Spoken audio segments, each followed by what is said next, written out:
সাবির দা, শুনলাম আজকে নাকি স্পেশাল বিরিয়ানি বানিয়েছো? হ্যাঁ বানিয়েছি। তো আমি বলি একটা কথা, আজকে কলার পাতায় বিরিয়ানি খেতে দিয়েছিলাম কাস্টমারকে, 50 টাকা এক্সট্রা নিয়েছিলাম, তাতেও আমার লস।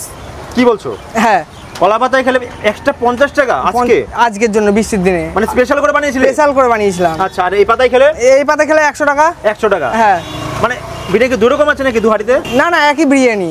একই বিরিয়ানি? একই বিরিয়ানি। মানে দু হাঁড়িতে একই বিরিয়ানি আছে? একই বিরিয়ানি। দামটা এতটা পার্থক্য কেন? পার্থক্য বলতে কলার পাতায় খেলে স্বাদটা বেড়ে যায়, আর বৃষ্টির দিনে তো 10 গুণ বেড়ে যায় স্বাদ। কলার পাতায় খেলে স্বাদ বেড়ে যায়? স্বাদ বেড়ে যায়। আর এই পাতায় খেলে? এই পাতায় খেলে স্বাদ বাড়ার কি জানি না আমি, তো কলার পাতায় খেলে 10 বার 15 বার নেয় কাস্টমার। মানে 10 থেকে 15 বার নিয়ে নেয়? আর এই পাতায় খেলে নেয় না? না, নেয় না। তার জন্যই 50 টাকা বেশি?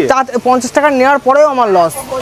আর আজকের বৃষ্টির আজকে যে বৃষ্টি হয়ে যাচ্ছে বা আজকের বিরিয়ানি শেষ হওয়ার পর আর কোনোদিন আমি কলার পাতায় দেবো না, বিক্রি করবো না, কারণ আমার লস হয়ে যাচ্ছে।